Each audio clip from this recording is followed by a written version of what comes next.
Assalamualaikum warahmatullahi wabarakatuh. Alhamdulillah wassalatu wassalamu ala Rasulillah. Ballagha ar-risalah wa adda al-amanah wa nasaha lil ummah wa kashafa Allahu bihi al-ghummah wa jahada fi sabilillahi haqqa jihadihi hatta atahu al-yaqin. Allahumma salli wa sallim wa barik ala sayyidina Muhammadin wa ala alihi wa sahbihi ajma'in. Subhanaka la ilma lana illa ma 'allamtana innaka antal alimul hakim. Rabbi shrah li sadri wa yassir li amri wahlul 'uqdatam min lisani yafqahu qawli. Allahumma iftah 'alaina futuhal 'arifin warzuqna fahman nabiyyin wa ilhamal malaikatil muqarrabin wa an tutliqa bihi an alsinatina wa an tufarrija bihi an qulubina wa an tashraha bihi an sudurina wa an tasta'mila bihi an abdanina birahmatika ya arhamar rahimin. Walhamdulillahi rabbil alamin wa ba'du, fa inna asdaqal hadithi kitabullah wa khairal hadi hadiyu Muhammadin wa syarral umuri muhdatsatuha wa kullu muhdatsatin bid'ah wa kullu bid'atin dhalalah wa kullu dhalalatin finnar. Al-Fatihah. A'udzubillahi minasyaitonir rajim. Bismillahirrahmanirrahim. Alhamdulillahi rabbil alamin arrahmanir rahim maliki yaumiddin. Iyyaka na'budu wa iyyaka nasta'in. As-siratal mustaqim siratal ladzina an'amta 'alaihim ghairil maghdubi 'alaihim waladdallin. Amin ya rabbal alamin.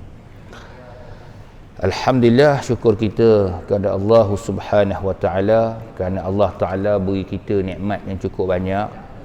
Antara nikmat yang Allah berikan pada kita yang sangat besar, nikmat iman dan Islam.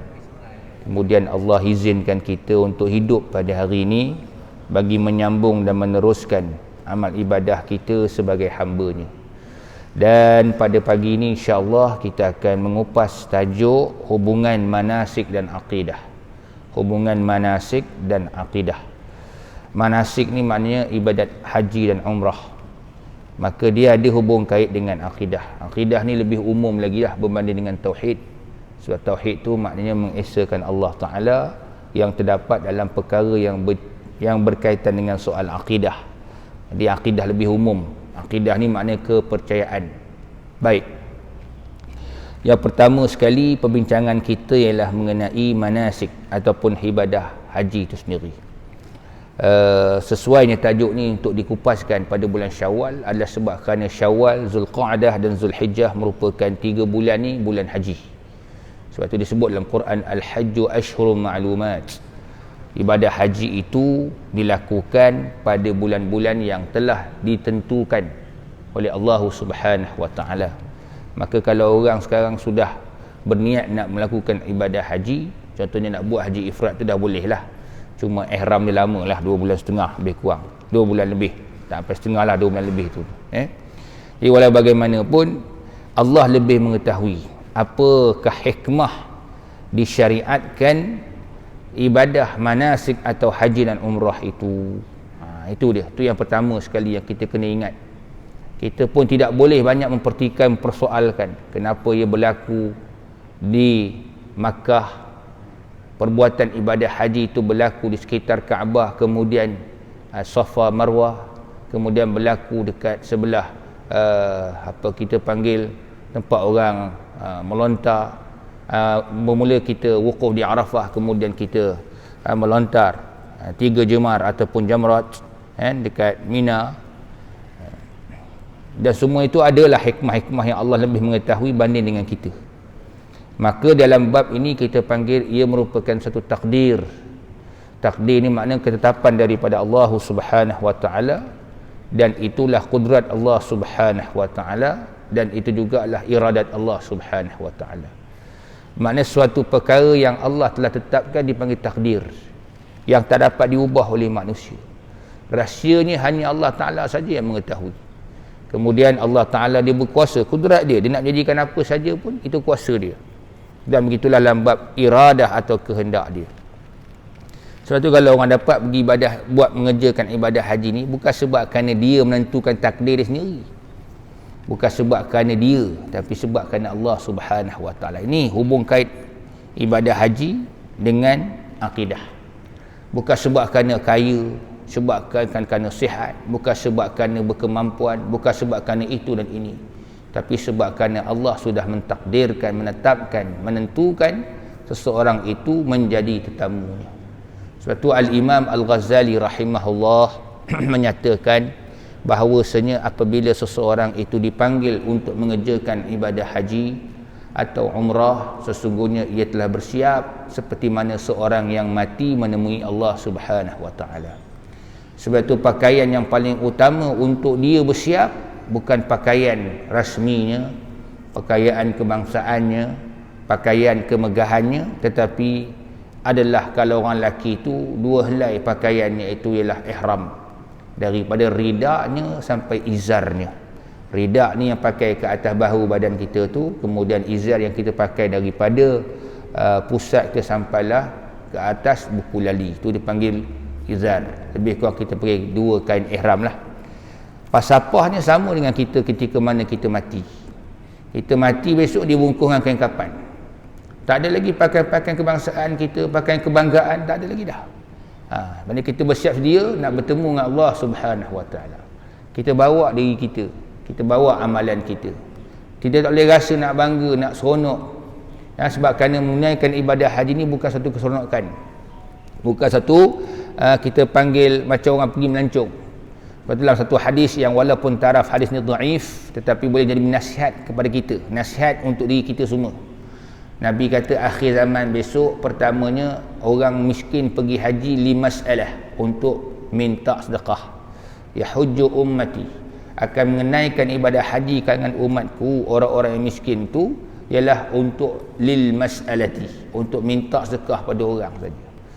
Wa yahujju al mutawassitu litijarah, orang yang pertengahan dia pergi untuk berniaga. Wal aghniya'u lisiyahah, orang kaya dia pergi untuk melancong je. Sebab tu dia tidak banyak buat ibadah haji sangat, kadang-kadang atau ibadah umrah, banyak ni lah jalan, lancong, shopping dan seumpamanya. Yang terakhir kali ialah yahujul ulama uriyaan wasum'atan, ulama pula pergi menaikkan ibadah haji untuk menunjuk pada orang. Kononnya dia mampu boleh pergi setiap tahun bawa orang, kemudian untuk sum'ah, mengangkat diri dia, rasa bangga dirilah. Dapat pula tengok benda pelik-pelik, mengalami perkara pelik-pelik, cerita ke orang, sampai ada orang menganggap oh ni taraf dia wali Allah, ada karamahnya gitu gini dan sebagainya. Wal'iyazbillah. Maka sebab itu pembersihan niat sangat penting. Nanti kita akan masuk dalam bab pembersihan niat untuk mengerjakan ibadah haji tadi. Yang keduanya, disitulah kita lihat Allah bersifat hakimun alim. Ni akidah lah ni. Hakim ni maknanya bijaksana. Alim iaitu maha mengetahui. Sifat ni layak bagi Allah Ta'ala. Sifat ni layak bagi Allah Subhanahu Wa Ta'ala. Amanah hakim, Allah saja yang tahu kenapa dia mewajibkan, memfardukan ibadah haji tersebut di tempat yang telah ditentukan, qadar yang ditentukan, cara beramal yang telah ditentukan. Kita sebagai manusia tak ada ikhtiar, tak ada pilihan lagi. Nak buat pilihan tak boleh. Kalau kata tak dapat nak pergi, dengar cerita 8,000 ditolak sebab masalah kesihatan, kan? Boleh nak ganti buat kat Putrajaya, luas sikit, kan? Buat satu Kaabah, buat satu tempat yang namakan Safa. Tidak boleh diganti pun tidak. Ibadah lain boleh juga ganti, orang sakit tak boleh puasa bayar fidyah, tapi ibadah haji tidak. Kenapa? Kita tak tahu. Ini suatu ketetapan daripada Allah Ta'ala. Dia lagi maha mengetahui, lagi maha bijaksana. Di situlah keimanan kita pada masa itu. Yang dapat pergi beriman pada qada dan qadar. Yang pergi pula mengerjakan amal ibadah kena beriman bahawasanya Allah tu dia maha mengetahui, lagi maha bijaksana. Yang pergi pula Allah tentukan dia, ada yang pergi semaksimal hari yang telah ditetapkan oleh tabung haji, mungkin 52, 56 pamunya. Itu pun ditetapkan oleh Allah Subhanahu Wa Ta'ala, bukan kita, kan? Baik, yang ketiganya seluruh perkataan-perkataan dan perbuatan haji terkandung di dalamnya tauhid dan akidah. Lepas ni kita akan bincanglah detail. Yang ni saya sebut dia punya, orang kata apa, perkara-perkara yang dibincangkan yang berkaitan dengan akidah. Perbuatan haji itu mula dengan kita tawaf, kita sa'i, kita wukuf di Arafah, kita melontar, sampailah bacaan-bacaan yang kita baca sepanjang mengerjakan ibadah haji itu. Sebab tu ada setengah-setengah orang dia risau. Dia dapat pergi haji, dia bimbang. Dia dah pergi kursus dah, tapi satu je masalah, dia kata dia tak reti sangat baca Quran. Dia pun risau, dia cakap, kalau saya pergi, dia takut tak sah ibadah haji saya. Kenapa? Saya tak reti sangat baca Quran ni. Dia tanya dia pula, ada tak rukun-rukun bacaan yang mesti dibaca macam semayang juga ketika menunaikan ibadah haji? Dia pun termenung sekejap. Setahu saya belajar tak ada ustaz. Dah tu pergi je lah. Tak? Yang belajar mengaji tu masa balik besok. Gitu. Sebabnya orang Melayu ni bila digelar haji tu dah kira macam mufti lah kadang-kadang. Nak pula ikat serban kan. Orang gelar pula haji. Kalau kampung zaman dulu dua benda ni, gelaran haji dengan lebay. Haji dengan lebay ni orang kata dah ke taraf alim ulama lah. Padahal haji tu dia ada balik pada haji, dia menunaikan rukun Islam yang kelima itu je. Nampak tuan-tuan. Lepas tu kadang-kadang orang balik haji ni, orang suruh jadi imam, macam-macam. Jadi secara tak langsung lah, kalau ikut daripada apa yang dipesan di tabung haji, paling kurang pun kena tahu lepas juga lah fardu ain tu. Tu sebenarnya satu kisah tuan-tuan ni, ada tu kisah orang pergi haji ni. Ni zaman saya, zaman sekolah menengah, budak-budak lagi lah. Sebab kerana orang tua ni bersembang, kita budak-budak tak boleh menyampuk, tapi orang kata telinga tu juga kata orang menguping kan, dengar jugalah. Kadang-kadang menguping ni bukan sengaja lah, tak sengaja terdengar. Satu orang ni dia nak pergi, dia bukan nak pergi, dia diterima untuk menunaikan ibadah haji. Ni orang kata dia ni last call ni kan, dapat panggilan, ada surat dapat, dia kena pergi. Tak pastilah sebelum ni dia tolak ke ataupun dia menunggu juga dia punya giliran, Allah Ta'ala alam. Itu yang saya tak tahu. Tapi sebab ceritanya orang tak tahu tapi nak pergi ni, ni masalah dia ni. Jadi orang Melayu ni biasalah kan, bila dapat nak pergi haji ni, umrah ni, satu bagusnya, ni yang faham ni yang faham, dia akan jumpa orang jiran dia, saudara mara, dia akan maklumkan, dia akan minta maaf. Itu maklum tu sebenarnya nak maaf, minta maaf. Kalau aku ada silap, salah, maafkan aku. Atau keduanya dia buat kenduri kesyukuran. Orang pun datang makan, dia pun umumkan minta maaf selama hari ni. Ada tak? Saya kata orang lain, saya sama juga tuan-tuan. Kalau terambik barang orang, saya pun telefon. Masa saya buat master tu kan, saya bukan terambik, saya punya supervisor bagi buku ni, kau ambil buku ni buat rujukan. Lama juga tuan, tahun 2005, 5 tahun kat tangan saya. 2010 saya pergi. Lepas tu saya terpaksa call dia. Call tu pula tuan, besok nak pergi tu baru teringat, Assalamualaikum Ustaz. Waalaikumsalam. Saya minta maaf Ustaz, buku Ustaz ni ada kat saya tak sempat nak pulang, nak pergi haji ni besok ni. Allah, tak apa, aku halalkan. Pulang tak pulang aku halalkan. Subhanallah. Kita pun risau. Kalau ikut kata kena simpan elok-elok, kena balik besok, kena bagi. Kalau tak boleh bagi juga hari tu. Kalau dia nak juga, kalau tak nak juga kita boleh tangguhkan. Macam-macam, macam bab hutang sama jugalah. Kecuali kalau hutang bank lah. Hutang bank tu hutang berkala. Ada setengah orang tak nak pergi sebab apa? Aku ada hutang. Ustaz kata aku ada hutang. Hutang apa? Hutang bank. Hutang bank dia berkala, dia ada jadual. Tak apa. Kita sendiri pun dah buat perjanjian dengan pihak bank nak bayar 25 tahun, 9 tahun gitu kan. Ada tempoh. Ni jenis kedai, jenis hutang kedai mamak ni. Setengah-setengah orang kan dia pakai buku kan, dia hutang kan. Mamak jangan lupa tulisnya itu, sebulan dia akan bayar. Itu ya, itu personal. Baik. Jadi dia pergilah datang rumah saya. Sebab itulah mak saya pula, dia ni ketua guru sekolah agama dekat tempat-tempat surau yang dia jadi pengurusi situ. Jadi dia minta maaf banyak-banyak. Ustaz, saya nak pergi menunaikan ibadah haji. Bila kau nak pergi, mak saya tanya, besok je saya nak pergi ni. Macam mana kau tak pergi tahu awal cakap baru dapat panggilan juga. Jadi mak saya tanya, kau nak buat haji apa ni? Saya nak buat haji mabrur kata. Tuan-tuan yang dah senyum dah gelak tu dah faham tu kan. Tanya, haji apa kau buat ni? Jenis haji apa? Haji mabrur lah tu. Dia tak tahu apa itu ifrad, apa itu haji tamattu, apa itu haji qiran. Dia tak ambil kursus lah maknanya. Tak tahu dapat panggilan nak pergi. Ini baru masalah. Ini baru masalah yang tu yang dia tak tahu. Orang pakai ihram, dia pakai ihram. Orang niat, dia tak tahu orang niat apa. Kan kalau diikut orang niat okey jugalah kan, tapi masalah sekarang dia kena faham. Kalau dia yang diikut tu orang tu niat haji, cara haji. Kalau niat umrah dulu tamattu kena. Ini masalah tuan-tuan. Ini masalah berlaku. Allah bersihan tengok kadang-kadang, tapi itulah kita kena tahu apa kesilapan. Kadang-kadang kesilapan orang yang nak pergi ni bermula pada tempat tinggal dia lagi. Apa silap dia? Silap paling besar ialah sebab tak belajar. Tu yang sangat besar. Yang kedua, silapnya tak pernah mohon ampun pada Allah, bertaubat. Betul nak pergi tu kena istighfar banyak-banyak. Ketiga, minta maaf dengan orang. Ini semua ada kaitan dengan soal akidah, kepercayaan bahawasanya Allah Ta'ala telah menetapkan sesuatu dan kita kena bersiap dia menerima takdir Allah Subhanahu Wa Ta'ala. Baik. Jadi yang keempat,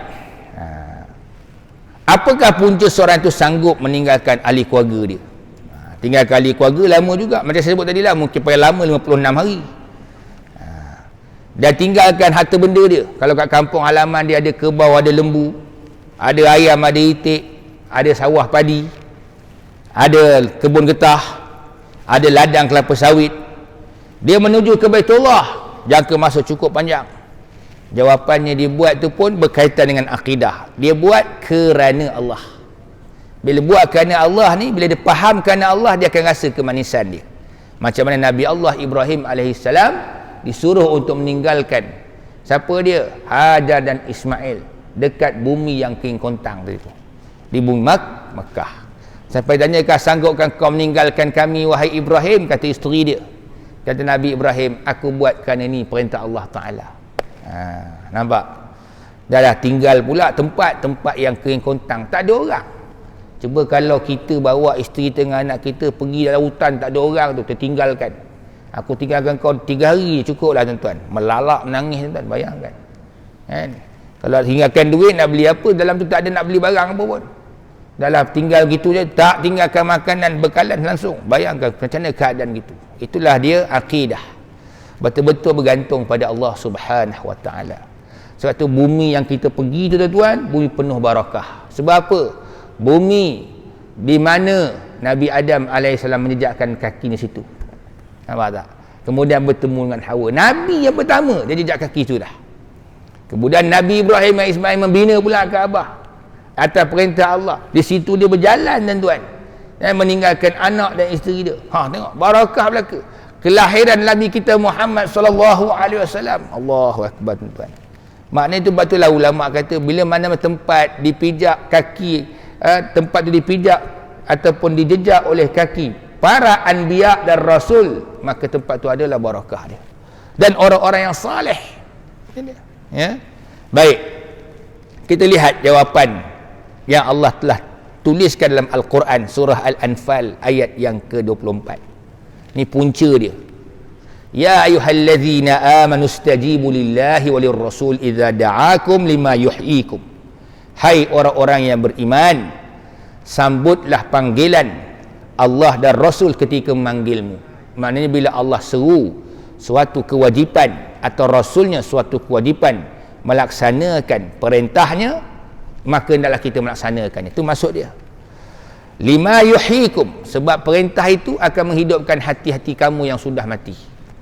Hati kita ni kadang-kadang mati. Sebab apa mati? Sebab tak ada ingat pada Allah Ta'ala. Mujurlah solat ni difardukan 5 waktu. Bila solat 5 waktu tu ada difardukan, maka kita mulalah mendirikan solat. Tapi kita kena faham, wa aqimus salata li zikri. Engkau hendaklah dirikan solat kerana ingat aku. Maksudnya khusyuk. Tu mengingat Allah Ta'ala. Datangkan diri, hadirkan diri bahawasanya kita benar-benar melaksanakan perintah Allah, kerana perintah itulah yang menghidupkan hati kita. Sebab ada orang tanya, Ustaz, kalau kita kata khusyuk dalam ibadah solat, kita fahamlah, kita betul-betul fokus apa yang kita baca. Tapi macam mana ibadah lain pula, dengan haji dia, dengan umrahnya, dengan puasanya, macam mana nak khusyuk pula? Maknanya kita menghayati ibadah tu dengan hati dan anggota kita. Kalau kata contoh puasa lah kan, kita tak makan tak minum, bukan sekadar tu saja, menghayatinya maknanya menjaga akan pahala daripada hilang gitu saja. Jaga mata sekali, jaga telinga, jaga lidah, semua tu basic, orang semua tahu. Macam mana ibadah haji? Sama. Jaga lidah kita, jangan banyak bercakap benda yang sia-sia. Nak pula sepanjang kita berihram. ataupun sepanjang kita berada di tanah haram. Lepas tu dia kata dah banyak berzikir kepada Allah Subhanahu Wa Taala. Sebut benda yang baik-baik belaka. Jangan sebut benda yang bukan-bukan. Ya? Apabila kita sudah berniat maka ihram, lagi pula banyak perkara yang kita jaga pantang larang. Bila kita menjaga pantang larang, hayatilah penjagaan tersebut, kerana ini perintah Allah yang kita buat, kita taat saja. Namun bila kita fikir balik tuan-tuan, hubung kait dia samalah. Macam mana perkara yang Allah haruskan, halalkan, tetapi ada yang Allah haramkan ketika kita puasa, begitulah juga ketika perkara yang diharuskan oleh agama, maka kita mengharamkan diri kita di atas perintah Allah dan Rasul sepanjang kita berihram. Contoh, kalau kita puasa lah kan, makan minum ni hukumnya harus, tapi bila start kita niat saja terbit fajar sampai tenggelam matahari, makan minum tak boleh dah. Sama juga ibadah haji. Once kita pakai je ihram, kita dah niat dah berihram, potong kuku yang asalnya diharuskan oleh agama, digalakkan lagi, jaga kebersihan, dah tak boleh dah. Nampak? Nak kerat bulu-bulu tak boleh, daripada rambut, daripada apa lagi, janggut, misai, kan? Pun tak boleh. Pakai baju berjahit tak boleh. Pakai minyak wangi. Bayangkan mereka gitu. Kenapa para hadirin sekalian? Sebab kerana itu perintah Allah. Allah suruh kita menghayati dengan khusyuk. Ni perintah Engkau ya Allah, kami taat je lah. Kami patuh je lah Allah. Apakah hikmah sebaliknya? Nak menunjukkan hidup ni diajar jangan terlampau bermewah. Bila kita nak menghadap Allah Ta'ala tadi, hidupnya kena ala kadar. Sebab apa? Sebab nak buang rasa cinta dunia dalam hati tuan-tuan. Sebab kita ni banyak rasa cinta pada dunia. Sebab tu dalam kita langkah kaki masuk dalam rumah Allah Ta'ala ni, kena buang apa saja kecintaan terhadap dunia di luar sana. Pangkat kita, apa lagi kedudukan kita, rasa tawaduk tu ada. Imam kata rapat kasar rapat, orang langgar bau kita. Biasanya orang takkan langgar bau kita, orang escort kita, jaga kiri kanan, kita berjalan mana-mana, tapi kali tak boleh. Macam juga ibadat haji. Masa sesak kita bertawaf, boleh kata tepi, aku orang besar, tak boleh. Tak? Dia beli apa, langgar tuan. Itu baru terasa kemanisan. Oh ginilah kita besok kat padang mahsyar berkumpul ramai, tak kira siapa dah. Allahu akbar tuan-tuan kan. Wa'lamu anna Allah yahulu bainal mar'i wa qalbihi. Hendaklah kamu sekalian mengetahui, Allah mengetahui di antara diri seorang tu dan apa yang ada dalam hati dia. Wa annahu ilaihi tuhsyarun. Kamu pasti akan kembali kepada Allah dan berhimpun di depan Allah Subhanahu wa taala. Jadi kita melaksanakan panggilan Allah Ta'ala, Allah panggil kita pergi, itu menandakan kita buat sesuatu di atas perintah Allah dan Rasul. Itu akidah lah.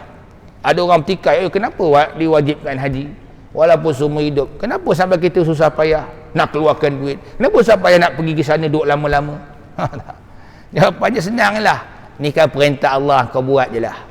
Yang nama pun hamba. Hikmahnya hamba ni bila Tuhan dia suruh, dia tak cakap banyak, dia buat je. Kalau Tuhan dia kata kau angkat batu berat tu, pasal apa? Tuhan, saya nak kena angkat batu tu berat tu, aku suruh angkat. Ada apa bawah batu tu Tuhan? Jangan cakap banyak, kau angkat. Tak gitu kan? Bila kata Tuhan kepada seorang hamba, dia buat, tak cakap apa dah. Tu gambaran digambarkan oleh Imam Fakhr Razi. Dia kata gitulah, hamba tidak akan bertanya apa yang ada di bawah dia, kenapa aku kena angkat, kenapa benda ni berat kau suruh angkat. Tidak, kita buat je. Sebab kenapa? Kerana perintah Allah Subhanahu wa taala. Selepas saja Nabi Allah Ibrahim dan Ismail buat saja Kaabah tuan-tuan, Allah perintahkan wa'adzifin nas bil hajj. Hendaklah kau panggil manusia, seru manusia untuk mengerjakan ibadah haji.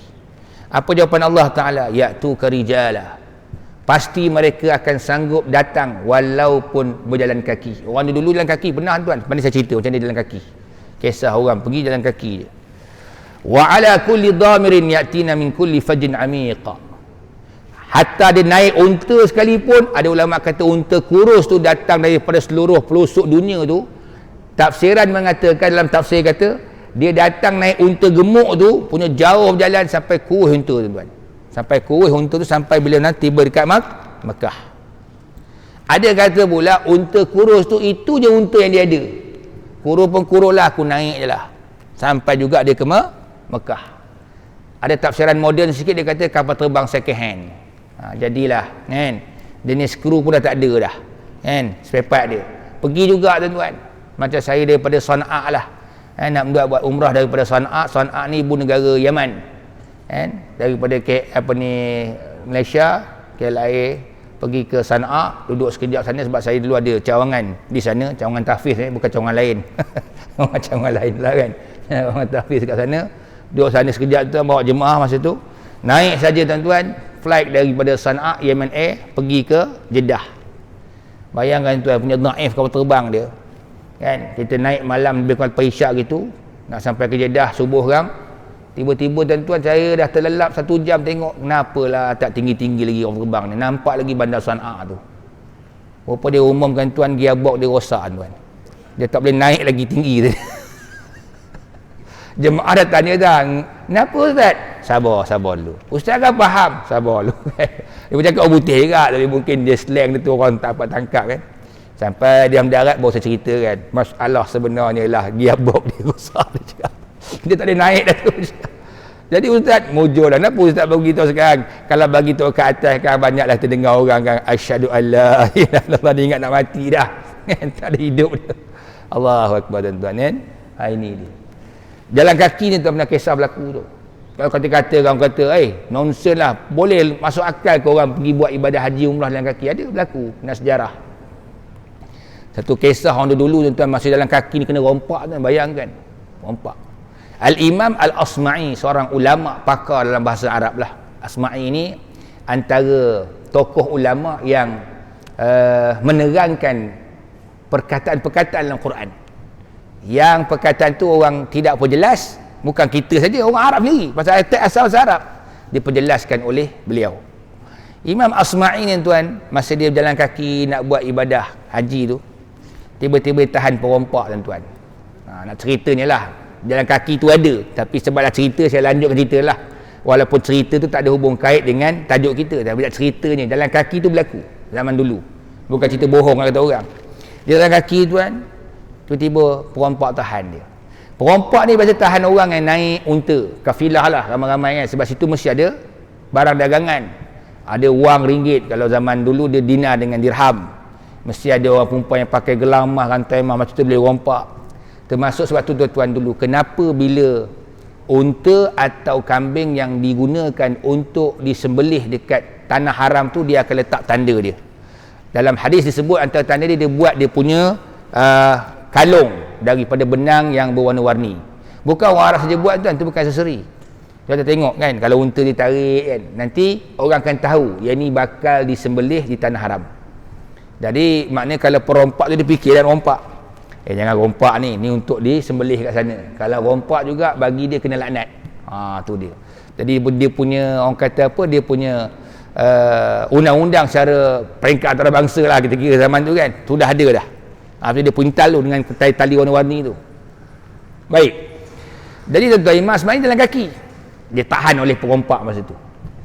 Perompak tu tengok je tuan-tuan, dalam hati dia kata macam tak ada apa nak rompak Tok Syekh. Tanya pula, kau kerja apa? Cakap, aku ni guru tahfiz Quran, kata dia, mengajar orang Quran. Perompak tanya pula, dia kata, baiklah, kalau betul kau guru tahfiz Quran, aku nak minta kau baca satu ayat Quran yang tak pernah aku dengar dalam Quran lagi. Kalau dia cakap gitu, barangkali yang merompak tu pun hafiz Quran juga tuan-tuan. Sebab dia kata gitu, kau bacalah satu ayat yang aku tak pernah dengar lagi dalam Quran. Tak tahulah sebab dia tak rajin baca Quran ke, rajin baca Quran saya tak pernah dengar ke, wallahu ta'ala alam. Jadi Imam Asma'i cerdik tuan, dia baca ayat apa tahu, wa fis samai rizqukum wa ma tu'adun. Tu je dia baca, di langit telah ditentukan rezeki kamu dan segala janji-janji Allah terhadap kamu. Wa fis samai rizqukum wa ma tu'adun. Dia baca ulang kali sebab perompak tu minta baca banyak kali. Cukup baca lagi, dia baca wa fis samai rizqukum wa ma tu'adun. Rupanya tuan, di samping-samping dia minta baca tu, dia cuba tadabbur, menghayati maksud ayat tu. Lepas tu tuan-tuan, dia kata tak apalah, kau pergilah, teruskan perjalanan kau. Tak jadi merompak tuan. Sampai saja dekat Mekah, Masjidil Haram, maka Imam Asma'i pun tawaf. Macam biasalah orang tawaf, nanti lepas tawaf nanti dia akan solat sunat tuan-tuan, tawaf. Maka di sebalik tiang tu dia dengar ada tu orang menangis. Dia dengar orang menangis betul-betul menangis sungguh tu, esak-esak. Lepas tu tuan, dia pergi hintai siapa yang menangis tu. Dia tengok-tengok, rupanya yang menangis tu yang pernah nak rompak dia tuan-tuan. Dia tanya, kenapa kau menangis sangat ni? Sejak aku dengar kau baca Al-Quran tu, aku tak merompak dah. Padahal tuan-tuan, dia tak baca pun ayat potong tangan dalam Quran, dia tak baca pun ayat azab. Dia cerita ayat wa fis sama'i rizqukum wa ma tu'adun, tu je. Rupanya ayat tu menyedarkan dia, tuan-tuan. Nak merompak buat apa? Rezeki Allah tetapkan dah. Betul kalau kita mengaji kitab hikam, tuan-tuan, Ibnu Athaillah As-Sakandari, dia kata itulah yang kita kejar pada hari ni, dunia, harta adalah suatu benda yang Allah dah tetapkan dah. Tapi kita rusing, kita bimbang. Sebab tu saya suka sangat perumpamaan disebut oleh almarhum Syekh Dr. Sa'id Ramadan Al-Buti yang kena bunuh kat Syria tu, tengah-tengah mengajar orang bom tu kan. Dia kata apa, tuan-tuan? Dia kata rezeki kita buat makan, minum, harta benda semua ni, kita jangan runsing lah, kata dia, sebab Allah tetapkan dah. Tuan-tuan tengok, tuan-tuan kerja, kata dia. Kerja tu gaji Tuhan tetapkan dah. Apa ni, kita punya majikan tetapkan dah. Kita punya gaji tu sekian-sekian bulan dia keluarkan gaji kita. Jangan bimbang. Sekian-sekian banyak dia punya jumlah dia. Kalau kita kat Malaysia ni orang kerajaan 25 bulan lah. Jangan bimbang, kata dia. Dijamin sudah oleh Allah Subhanahu Wa Taala. Tapi itu yang kita runsing, benda yang Allah dah jamin. Berdasar pada ayat tu dia kata wa fis sama'i rizqukum wa ma tu'adun. Dekat langit maknanya dekat arasy, pentadbiran Allah Ta'ala. Allah tetap gadah rezeki si fulan, isteri dia, anak dia. Wa ma tu'adun, apa yang Allah telah janjikan untuk kamu. Termasuk tadilah mengerjakan ibadah haji pada waktu umurnya, tahunnya, berapa banyaknya dia, berapa lamanya, hatta macam juga hal kematian dia, di mana dia bakal mati, masanya bila, kemudian bagaimana keadaannya, ketika berapa umurnya. 4 perkara ni semua orang tak tahu. Tak ada siapa tahu, tuan-tuan. Meninggal umur berapa, tak ada tahu. Meninggal macam mana, tak tahu. Di mana, macam mana, dan kemudian keadaan dia mati macam mana pun dia tak tahu. Macam itulah keadaan, tuan-tuan. Allah tetapkan dah. Baik, tadi surah Al-Hajj ayat 27. Ini akidah lah ni, kepercayaan dan keyakinan kita bahawasanya apa yang Allah telah tetapkan, maka kita akan terus melaksanakannya, dan kita sanggup buat apa saja kerana Allah Subhanahu Wa Taala. Ini semua dilakukan kerana menyahut seruan Allah Subhanahu Wa Taala. Dan inilah membuktikan seseorang itu beriman dalam hati dia. Kalau mengaku beriman dalam hati, dia kena lahirkan, zahirkan, buktikan dengan amalan anggota dia. Maka sebab itu dalam surah Al-Baqarah ayat 196 Allah sebut wa atimul hajja wal umrata lillah, dan hendaklah kamu menyempurnakan ibadah haji dan umrah kerana Allah Subhanahu Wa Taala. Kerana Allah, maksudnya menyempurnakan haji dan umrah itu ikhlas kerana Allah Taala. Bukan buat haji dan umrah ni sebab kerana nak tunjuk ke orang duit kita banyak, atau nak dapat pujian daripada orang, kan? Atau orang nak bagi gelar kita besok haji, hajah, kan? Tapi bila kita balik tak ada kesan langsung daripada ibadah haji dan umrah kita buat, tuan-tuan. Saya ada pengalaman, tuan, sebab saya punya saudara mara ada duduk di Indonesia. Memang asal orang Malaysia lah, bukan orang Malaysia duduk ni, memang asal Indonesia. Jadi, tuan, satu masa saya ada orang kata kesempatan pergi ke Jakarta, duduk di sana, duduk di rumah kakak sepupu saya. Biasalah bila kita duduk kat sana, dia buat kita berjalan lah. Berjalan, tuan, jumpa kawan dia. Kawan dia perempuan lah, kan? Jadi tengok kan gaya penampilan dia dulu, rupa macam artis, tuan. Kakak sepupu saya kata apa? Jangan tak tahu, dia panggil saya ustaz, dia tak panggil saya nama, kan. Tahu ustaz tu, itu hajah tu. La haula wala, saya kata. Macam tu rupa dia. Dia kata biasalah kat sini je, kat orang sini kalau dah pergi haji macam tu dandan rupa dia. Sebab dia nak dapatkan, orang kata, menyempurnakan rukun Islam je. Sekadar dapat mengucap 2 kalimah syahadah, solat, puasa, zakat, haji, cukup. Kalau tuan-tuan tengok, tuan, insya-Allah lah Fatihah pun kita lupa, insya-Allah. Kan? Usah katakan surah Al-Baqarah dia lupa, Fatihah dia lupa, tuan. Kan? Dia dahsyat tak dahsyat pakaian, tuan-tuan. Allahu akbar. Kan? Tu jumpa tengah-tengah tu Jakarta. Kakak sepupu kata dah pergi haji tu, macam tu keadaan dia, bayangkan. Lepas tu kadang-kadang bila kita nak menaikkan ibadah haji ni, betul kita bawa hati kita, bawa diri kita, anggota kita, amalan kita kepada Allah Subhanahu Wa Taala untuk dapatkan kesan tu masa kita balik.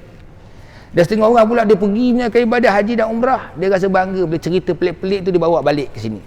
Nak pula cerita tu berkaitan dengan diri dia. Jadi orang pun nampak, oh kau ni baguslah, kau ni dapatlah, orang kata apa, Allah buktikan kau ni orang baik, macam-macam cerita. Allahu akbar, tuan-tuan, ya.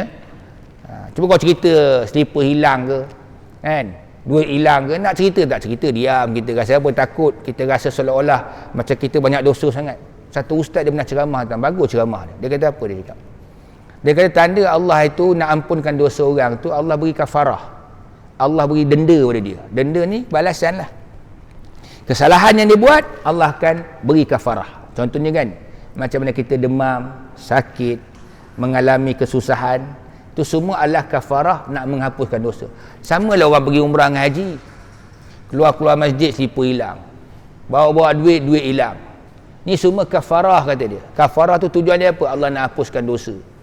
Yang kita rasa bangga, oh aku alhamdulillah tak ada kena benda pelik-pelik kan, sebab seolah-olah kita rasa diri kita bersih, Allah ampun dosa kita. Belum tentu lagi. Orang yang kena macam itulah yang Allah ampunkan dosa dia, sebab Allah beri dia kafarah, penebus bagi dosa dia. Allahu Akbar, tuan-tuan. Itu dia. Sebab itu kena hati-hatilah. Sebab itu kadang-kadang kita berbicara nak pula depan orang yang belum pernah pergi, jangan cerita benda pelik-pelik. Sebab ada pernah ustaz menasihatkan, kalau kita cerita benda pelik, orang tu dah tak teringin nak pergi. Nampak tak? Nak pula dia rasa diri dia banyak bersalah. Apa yang perlu kita ceritalah pada dia lah, sebelum pergi kau kena taubat nasuha.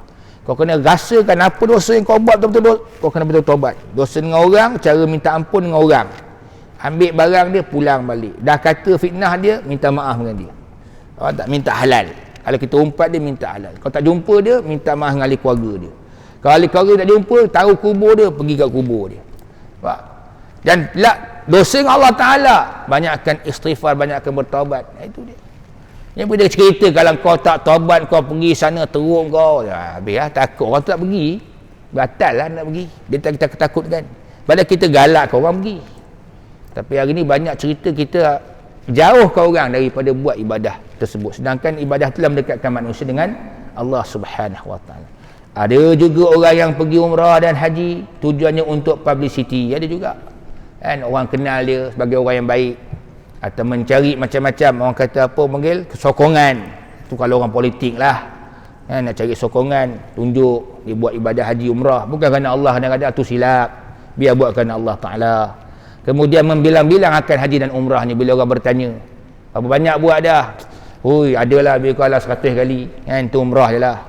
Kadang-kadang dia balik daripada kampung halaman, orang pula tanya, yang kata tanya buat apa, dapat umrah berapa kali buat? Oh, satu hari dapat 2 kali.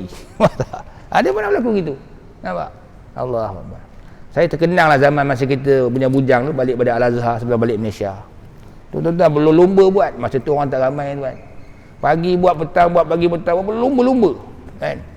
Lepas tu masa muda boleh lah tuan-tuan kan, masa umur macam ni tuan-tuan kita fikir, zaman sekarang lagi crowded kan? Jadi sebab tu kadang-kadang setengah orang dia gitu, dia suka bilang-bilang per kali kan, dapat cium Haji Aswad per kali, dapat solat ke Haji Ismail. Kalau untuk diri sendiri tak apa ya, catatan diri ni tak cerita ke orang, bila orang tanya standby dah jawapan kan. Ni dia orang kampung paling risau kalau pergi buat apa ni haji dan umrah, tak dapat cium Haji Aswad, tu paling risau tuan-tuan. Padahal Haji Aswad tu bukan rukun, sunat je. Dah tak dapat buat istilam daripada jauh cukup dah, tapi dia risau, bimbang.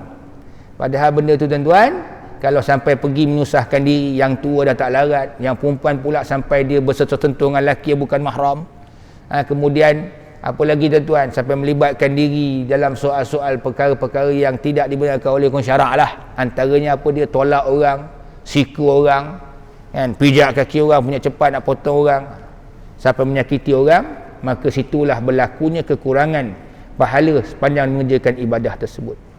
Jadi kata Allah Ta'ala surah Al-Hajj ayat 28, liyashhadu manafi'a lahum, manusia tu pergi sana dia dapat melihat segala manfaat bagi mereka. Wa yadhkuru smallah fi ayyamin ma'lumat, dia banyak akan mengingati Allah Ta'ala pada hari-hari yang telah ditentukan untuk mengerjakan ibadah haji. Lepas tu sebut tadi semuanya dalam bab haji, Quran akan sebut ingatlah Allah, ingatlah Allah, ingatlah Allah.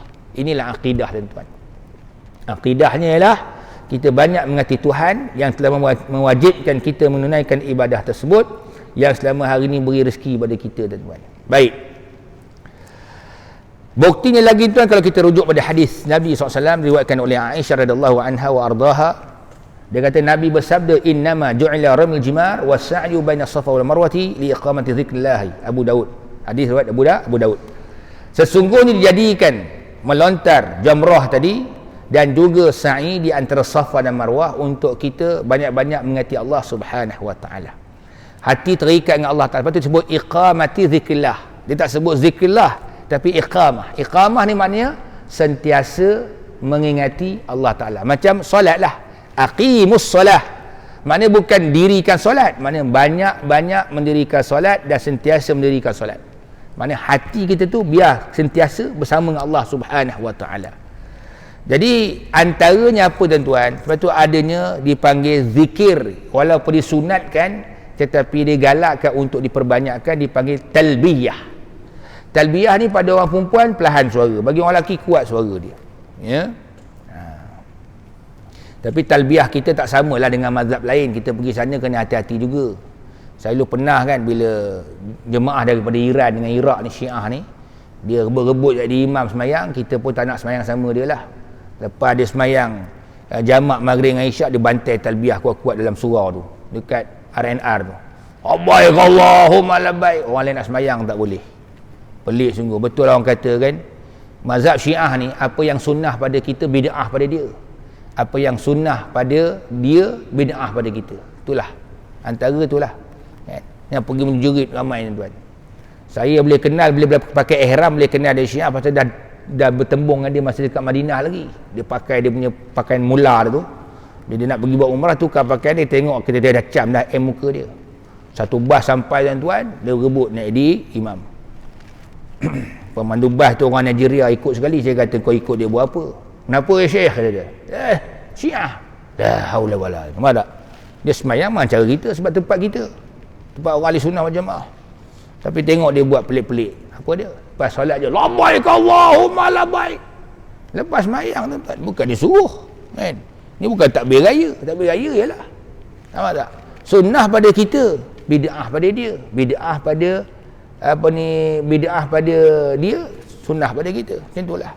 Yalah, baik Allah tu masa kita keluar garang daripada surau masjid tadi tu. Kan? Baik.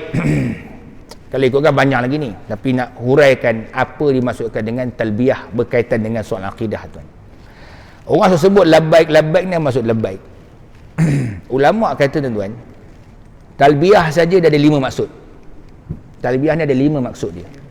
Pertamanya ialah talbiyah artinya melaksanakan perintah Allah. Itu labbaik. Macam orang panggil kita kan, panggil kita kata ya, maknanya kita menerima sahutan dia kan. Labbaik maknanya melaksanakan apa yang dipanggil, yang disuruh. Yang keduanya maknanya ialah labbaik atau talbiyah itu maknanya ialah kita sentiasa menunaikannya ataupun kita berada di tempat tersebut setelah dipanggil. Sebab tu kata tadi, kenapa hikmahnya kita disuruh buat dekat Baitullahil Haram? Sebab Allah panggil kita melalui perantaraan Nabi Allah Ibrahim alaihissalam. Dikatakan dalam satu riwayat, ketika dipanggil kita saja, roh kita sudah menjawabnya sebelum kita ada kat dunia ni. Ini dah kita jawapan kita, labbaik Allah, kami sahut seruanmu ya Allah. Nampak? Betul, syarat dia mesti Islam. Syarat dia mesti Islam. Satu hari ada seorang Hindu, dia minta saya jampikan air. Dia cakap dia bawa air, jampi air. Ya ustaz, tolong bacakan sikit ustaz. Terkejut saya tuan. Saya kan dia mamak boleh Hindu. Cakap bahasa Pening tuan, bukan cakap bahasa Melayu kita, orang Pening. Saya tanya dia, kau cakap Pening lah, duduk Kuala Lumpur ni 24 tahun duduk kat Pening aja. Mak tuan. Saya ni banyak kawan orang Melayu ustaz. Dah habis baca sikit doa dekat air tu, dia tanya, ni nak baca bismillah dengan selawat ke ustaz? Saya tanya lagi tu. Dia sebut bismillah dengan selawat tu. Allahumma salli ala sayyidina Muhammad. Masa salam dia sebut Allahumma salli ala sayyidina Muhammad. Subhanallah. Kalau saya kata pun, kenapa kau tak masuk Islam? Dia kata kawan-kawan tak pernah suruh ustaz. Ya. Saya cakap dengan dia satu je, hang dah Islam ni asalnya, tapi hang lahir tak Islam macam apa Hindu. Terkejut dia. Sepanjang saya kawan dengan orang Melayu tak pernah habaq lagu ni ustaz. Ya. Bayangkan tuan, tak pernah beritahu je. Sebab alam roh kamu dulu dah mengaku Tuhan kamu Allah. Dia kata gitu. Tapi bila kamu lahir, mak bapak kamu ajar kamu jadi Hindu kamu.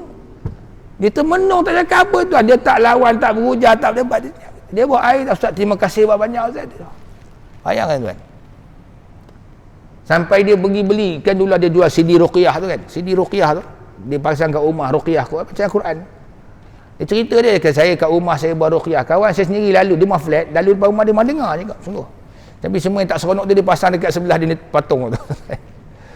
Sebab apa dia tanya juga. Dia kata macam mana nak elak rumah kita pada kena gangguan makhluk halus semua cakap. Pasal ruqyah, dia pergi beli ruqyah sungguh tak, sampai masa dia beli tu tukang jual tanya cakap awak Muslim ke? Cakap tak. Tapi dia kata ustaz suruh beli, pasang kat rumah. Allahu Akbar. Bayangkanlah, saya pun tak tahulah ustaz mana suruh beli tapi dia pasang. Kita pun tak boleh larang kan. Sebab kerana dia dah berminat tentang setelah dia sebut benda gitu daripada orang-orang bukan Islam. Hati dia sudah beriman asalnya. Mana masa bila? Masa alam roh. Kan Allah tanya, alastu bi rabbikum, qalu bala. Bukankah aku Tuhan kamu, hei semua manusia yang roh-roh ni? Dia kata ya tu dia. Dia mengaku dah. Baik.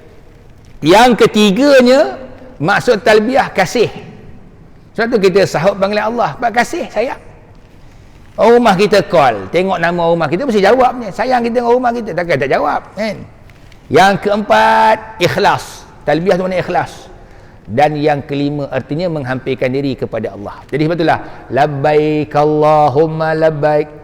Kami sambut seruan Engkau ya Allah. Ya Allah, seruan Engkau ya Allah kami sambut. Seruan Engkau kami sambut. La syarika la. Tidak ada sekutu bagi Engkau ya Allah. Itu akidah tu, tauhid. Labbaika la syarika la. Labbaika la syarika lak labbaik. Kan? Apa lagi? Innal hamda, sesungguhnya pujian hanya khusus untuk Allah. Wa ni'mata, nikmat semua datang pada Allah Ta'ala. Laka, semua datang pada Engkau ya Allah. Wal mulk, kuasa berkuasa Engkau ya Allah. La syarika lak, tidak ada sekutu untuk Engkau. Kalau ikut tajuk ni panjang nak bincang tuan. Maknanya kita tengok saja ke semua amal ibadah haji, umrah dan bacaan-bacaannya semua berkaitan dengan akidah. Bayangkan. Tak boleh bincang sampai habis dia tajuk ni. Kalau untuk orang kata kalau kuliah, sekadar sekali kuliah lah. Nak ceritanya tuan-tuan, itulah dia akidah yang kita bawa tuan-tuan dalam sepanjang kita beramal tadi, sampailah macam mana kita berhimpun beramai dekat Arafah. Macam itulah gambaran di padang mahsyar berhadapan dengan Allah Subhanahu Wa Taala. Kata Imam Al-Ghazali rahimahullah, perjalanan kita bila sampai sahaja di Muzdalifah, kita kutip-kutip batu tadi, kemudian kita nak melontar dekat Mina, itu semua ada kaitan dengan keimanan kepada hari akhirat. Akidah juga. Apa dia? Bersiap sedia untuk bawa buku amalan masing-masing. Itu dia. Ibarat kata gitulah. Dikutip-kutip tu maknanya untuk menerima buku amalan masing-masing, bawa depan Allah Subhanahu Wa Taala. Baik. Hadirin dan hadirat yang dirahmati Allah Subhanahu Wa Taala. Sama jugalah kenapa disunatkan kita pakai ihram warna putih tadi, sebab tunjukkan akidah tu kena bersih daripada sebarang perkara-perkara yang meragukan, syirik, khurafat sebagainya kan? Dan sampai itu juga Allah Ta'ala sebut pada kita macam mana kisah Allah sebut pada Nabi, ya ayyuhal muddathir, hai orang yang berselimut, qum fa'anzir, bangunlah, beri peringatan pada manusia, wa rabbaka fakabbir, dan hendaklah kamu besarkan Tuhan kamu iaitu Allah Subhanahu Wa Ta'ala. Jadi bila kita tengok secara keseluruhannya, kesimpulan dia masa kita tawaf sendiri pun, antara ruku Yamani dengan Hajar, kita akan baca doa yang sama juga. Rabbana atina fid dunya hasanah fil akhirati hasanah wa qina adzabannar. Tuhan kami, Rabbana, Tuhan kami, atina fid dunya hasanah, berilah pada kami dekat dunia ni kebaikan, kesihatan yang baik, umur yang panjang, rezeki yang murah. Wa fil akhirati hasanah, dekat akhirat juga baik, masuk syurga, diampunkan dosa. Wa qina azabannar, dan jauhkan kepada azab neraka. Itu semua akidah belaka tuan-tuan. Sebab itulah kita tawaf pun 7 ni bilangan yang Allah suka, sebab dia bilangan witir ni bilangan ganjil. Ada ulama kata kaitannya 7 langit bumi, 7 langit lapisan langit dan bumi, 7 lah yang Allah suka. Allah Ta'ala alam lah. Macam mana pun semua itu berkaitan dengan soal-soal keimanan kita kepada Allah. Allah mewajibkan, memfardukannya melalui lidah Nabi SAW, maka kita patuh sajalah tuan-tuan. Jadi kesimpulannya tuan-tuan, bila kita buat saja ibadah haji ini, maka pertamanya hendaklah kita meyakini bahawa ini merupakan satu perintah yang wajib yang kita kena sambut, buat. Yang keduanya, kita buat biarlah kerana Allah Subhanahu Wa Taala, ikhlaskan diri ketika melakukan ibadah tersebut, sebab nilai ibadah tu Allah lihat siapa yang paling ikhlas. Bukankah siapa yang naik flight yang paling mahal, kelas A ke ataupun kelas business class ke, orang yang naik duduk dekat hotel yang paling mahal, makan yang paling sedap, tempat yang paling selesa, tidak. Ya Allah lihat siapa yang paling ikhlas, yang benar-benar jiwanya bersama Allah Taala ketika mana dia mengerjakan ibadah haji umrah, macam mana orang yang semayang.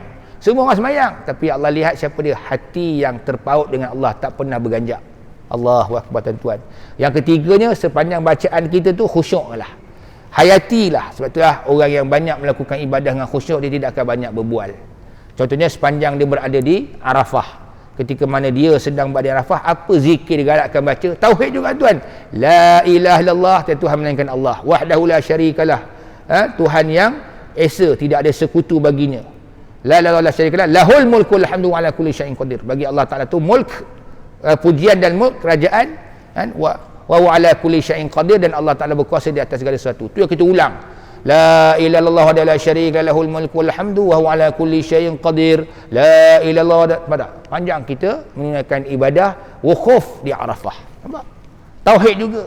Last tuan, pengajaran kita yang terakhir, yang keempat tuan, ialah seluruh doa-doa kita baca, talbiyah yang kita baca, zikir kita baca, semua berkaitan dengan soal akidah dan keimanan kita kepada Allah Subhanahu wa taala.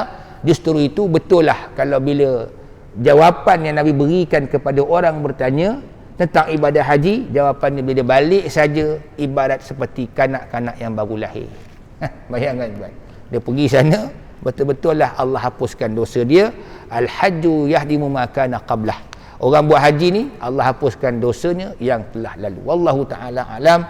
Cukuplah hanya sekadar saja untuk pagi ni. Mudah-mudahan apa yang kita dengar tuan-tuan dapat menambahkan ilmu, menambahkan amal kita, ketaatan kita kepada Allah. Tangguh mari kita dengan doa dan tasbih kafarah. Bismillahirrahmanirrahim. Alhamdulillahirabbil alamin, wassalatu wassalamu ala asyrafil anbiya wal mursalin wa ala alihi washabbihi ajma'in. Allahumma arinal haqqa haqqan warzuqna ittiba'ah وأرنا الباطل باطلا وارزقنا اجتنابه. اللهم اجعل جمعنا هذا جمعا مرحوما وتفرقنا من بعده تفرقا معصوما ولا تجعل فينا ومن معنا شقيا ولا محروما ولا مطرودا. اللهم تقبل من يحج في هذا العام واجعل حجه حجا مبرورا وسعيه سعيا مشكورا وذنبه ذنبا مغفورا واكتب لهم السلامة أثناء رحلتهم إلى بيتك الكريم ثم يعودون إلى أوطانهم المحبوب برحمتك يا أرحم الراحمين. ربنا آتنا في الدنيا حسنة وفي الآخرة حسنة وقنا عذاب النار.